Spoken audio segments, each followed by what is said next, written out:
Pernah kepikiran nggak sih, dari mana sebenarnya asalnya kreativitas kita? Nah, di bahasan kita kali ini, kita bahkan menyelami warisan dari seorang sosok yang luar biasa. Namanya Apple Torrens, dan dia ini dikenal di seluruh dunia sebagai bapak kreativitas. Dia nggak cuma sekedar meneliti pikiran manusia loh, tapi dia benar-benar merombak total cara dunia melihat potensi tersembunyi yang ada di dalam diri kita masing-masing. Di dalam manifestonya, Torrens punya satu pesan yang menurut saya ngena banget. Dia bilang, jangan takut untuk jatuh cinta pada sesuatu dan mengejarnya dengan intensitas. Kutipan ini bukan cuma sekedar kata-kata motivasi manis yang biasa kita dengar, tapi ini adalah sebuah mindset. Coba deh bayangin, kenapa pesan ini penting banget?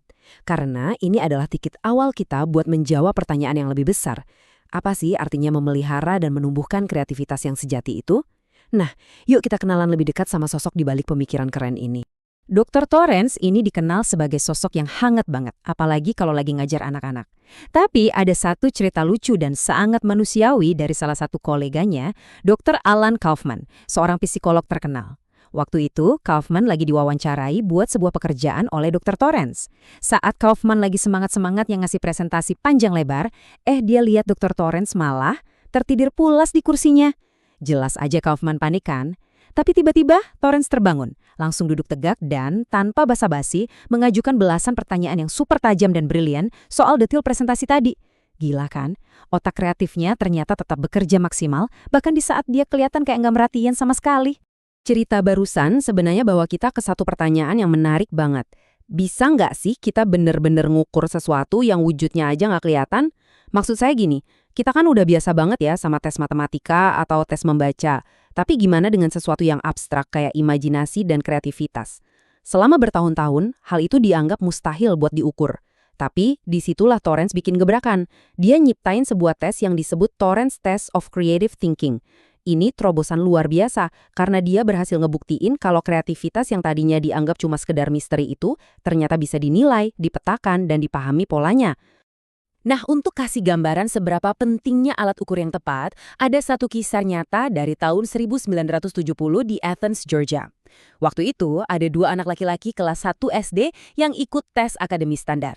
Hasilnya ancur banget. Berdasarkan sistem tes tradisional itu, kedua anak ini secara keliru dilabeli mengalami keterbelakangan mental. Coba bayangin, betapa merusaknya label seberat itu buat masa depan anak yang umurnya baru 6 tahun, cuma karena sistemnya yang gagal ngebaca potensi asli mereka. Tapi tunggu dulu, ceritanya nggak berhenti di situ. Ketika anak-anak yang sama ini diuji ulang pakai tes kreativitas dari Torrens, skor mereka melonjak drastis sampai ke angka 120-an. Angka ini nunjukin tingkat kreativitas yang luar biasa tinggi. Mereka sebenarnya anak-anak yang super cerdas. Sebelumnya guru-guru mereka tuh sering ngeluh, bilang kalau anak-anak ini suka bohong atau ngarang cerita. Tapi Dr. Torrens merombak total cara pandang itu. Menurut dia, kebiasaan mereka ngarang cerita itu bukan kebohongan nakal, melainkan bentuk kreativitas mentah yang belum terarah aja. Mereka itu nggak butuh dihukum, mereka cuma butuh panduan untuk menyalurkan energi kreatifnya. Oke, sekarang kita lompat ke kasus yang skalanya lebih besar di tingkat sekolah menengah. Di sebuah kota di selatan Philadelphia, ada sebuah sistem pendidikan yang kelihatan gagal total. Bayangin aja, sekelompok siswa kelas 10 langganan dapat nilai paling bawah di ujian matematika tingkat negara bagian.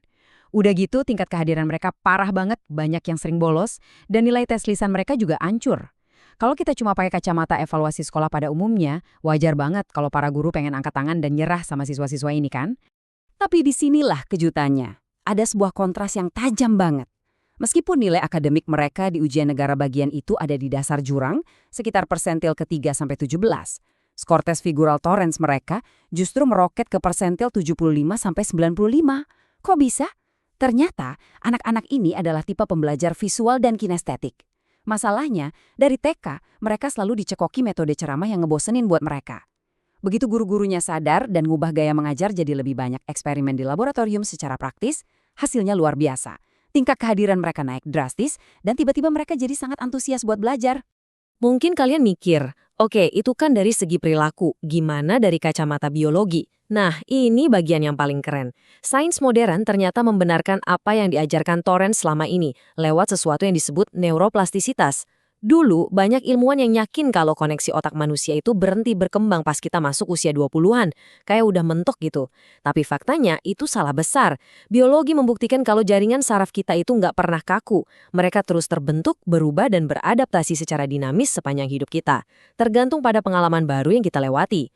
Penemuan ini secara ilmiah melegitimasi keyakinan Torrance bahwa kreativitas itu bisa terus dibangun sampai kapanpun.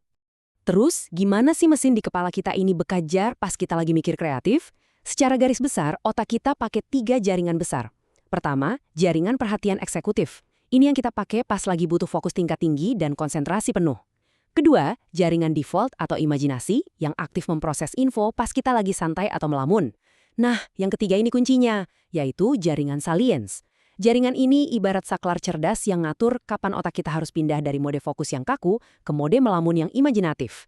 Kelancaran kita gonta-ganti mode inilah yang bikin ide-ide brilian itu bisa muncul. Tapi, tunggu dulu. Kalau otak kita emang sefleksibel itu, kenapa ya kita masih sering ngerasa buntu pas ada masalah? Nah, jawabannya ada pada fenomena yang disebut functional fixedness atau keterpakuan fungsional. Singkatnya, ini tuh jebakan pikiran kita sendiri. Karena kita udah kebiasaan sama masa lalu, secara otomatis otak kita ngebatasin cara kita ngelihat fungsi suatu barang atau situasi. Coba deh refleksikan sebentar. Seberapa sering kalian kejebak pakai cara lama yang itu-itu aja pas nyelesain masalah, alih-alih melatih kelenturan otak kalian buat nemuin jalan keluar yang sama sekali baru? Terus gimana cara ngancurin tembok keterpakuan ini? Kuncinya ada di satu kata, metakognisi. Gampangnya, ini adalah kemampuan kita untuk memikirkan cara kita berpikir. Maksudnya, kita harus bisa ambil satu langkah mundur, terus lihat secara objektif kebiasaan dan asumsi yang kita pakai selama ini. Kesadaran tingkat tinggi ini adalah satu-satunya jalan keluar, biar kita nggak gampang terjebak di kebiasaan lama. Perlahan tapi pasti, metakognisi ini bakal ngebantu kita ngerakit kotak perkakas personal untuk memecahkan masalah dengan cara yang jauh lebih inovatif. Dr. Torrance paham banget kalau sekedar tahu teori soal otak itu nggak akan cukup kalau nggak ada prakteknya. Makanya, dia nyiptain model inkubasi mengajar yang sangat aplikatif.